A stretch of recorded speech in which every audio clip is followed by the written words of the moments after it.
शायद पुंगी चाचा ने डाला होगा कि सामने वाले घर का सामना ना पड़े। फिर मैंने सोचा कि अगर मैं खिड़की खोल दूं और पर्दे हटा दूं तो हवा भी आएगी और थोड़ी रोशनी भी आएगी, और फिर इमरजेंसी लाइट बंद कर दूंगा। तो मैंने आगे बढ़कर वो खिड़की खोल दी और पर्दा भी हटा दिया। लेकिन सच में वो घर बड़ा अजीब था। उसके चारों तरफ जंगल था, तो मुझे बड़ा अजीब सा लग रहा था। तो मैंने खिड़की खुली छोड़ दी ताकि हवा अंदर आती रहे, लेकिन पर्दा डाल दिया कि सामना ना पड़े उस घर का। और फिर मैं पलंग पर बैठ गया, लेकिन मुझे एहसास हुआ कि पर्दे के बीच से मुझे कोई देख रहा है।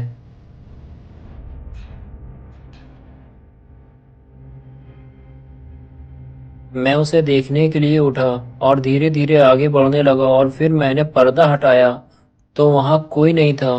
फिर मैंने पर्दा हटा रहने दिया कि अगर दोबारा कोई आए तो मैं उसे साफ देख सकूं। और फिर मैं अपने पलंग पर आकर बैठ गया। थोड़ी ही देर गुजरी थी कि फिर खिड़की पर कोई खड़ा नजर आया, लेकिन अब की बार वो मुझे साफ नजर आ रहा था। लेकिन उसका चेहरा नहीं था, वो एक काली परछाई थी, जैसा कि पुंगी चाचा ने मुझे बताया था। ये देखकर मुझ पर एक खौफ तारी होने लगा। मैंने सोचा कि मुझे भी पुंगी चाचा के साथ चले जाना चाहिए था।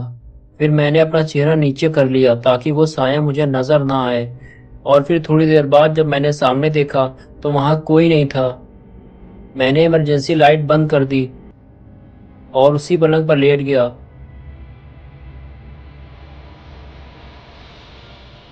तभी उस कमरे में रखी हुई कुर्सी अचानक गिर गई।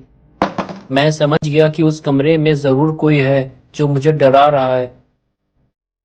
और फिर दरवाजा खुलने की आवाज आई, जिसने मेरी जान निकाल दी। वो बड़ी ही डरावनी आवाज थी। वो बड़े ही डरावने तरीके से खुला था और फिर जोर से बंद हो गया। और कुछ देर बाद फिर से वो दरवाजा खुला। तभी मैंने लाइट जला दी। फिर मैंने उस गिरी हुई कुर्सी को सीधा कर दिया और दोनों कुर्सी अपने पलंग के पास लाकर रख ली। और तभी दरवाजा जोर से बंद हो गया। तभी मैं समझ गया कि पूरी रात मुझे जाग कर गाना पड़ेगी, क्योंकि मैं यहाँ सो नहीं सकता और वापस अपने घर भी नहीं जा सकता, क्योंकि जिस साइकिल से मैं आया था वो पुंगी चाचा लेकर जा चुके थे। क्योंकि मैंने ही उसे कहा था कि आज रात मैं यहीं रुकूंगा, आप मेरी साइकिल लेकर घर चले जाओ, क्योंकि सुबह पुंगी चाचा वापस आ जाएंगे और फिर मैं घर चला जाऊंगा। लेकिन मैंने यहाँ रुक कर बहुत बड़ी गलती कर दी थी। फिर मैंने लाइट बंद कर दी और फिर से दरवाज़ा खुलना शुरू हुआ और पूरा खुल गया। लेकिन अब की बार उस दरवाजे पर कोई खड़ा था। हाँ, ये वही साया था जिसे मैंने खिड़की पर देखा था। मैंने जल्दी से लाइट जला दी, लेकिन अब वहाँ कोई नहीं था। मैंने लाइट फिर से बुझा दी, लेकिन वो साया फिर से वहीं खड़ा हुआ था। ये देखकर मैं इतना डर चुका था कि मैं वहां से भागना चाहता था, लेकिन इतनी रात में मैं कहाँ जाता। लेकिन मैंने फिर से लाइट जला दी और फिर जब दोबारा बंद की तो वहां पर कोई नहीं था।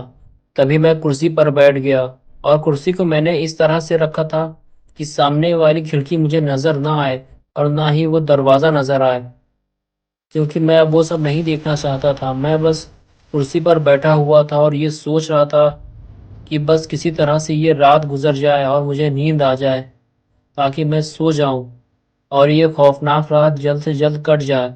और तभी वो हुआ जिसका मुझे डर था। मेरे बगल में रखी हुई कुर्सी अचानक से हिलने लगी, जैसे कि उसमें कोई बैठा हुआ हो। मैं उस कुर्सी की तरफ देखना भी नहीं चाहता था, लेकिन मैंने थोड़ा सा मुड़ कर देखा तो वाकई में उस कुर्सी पर कोई बैठा हुआ था। मैंने फौरन अपना चेहरा घुमा लिया। अब मैं उस कुर्सी की तरफ नहीं देखना चाहता था। वो मेरे इतने पास बैठा हुआ था कि मुझे लग रहा था कि डर के मारे कहीं मैं पागल ना हो जाऊं।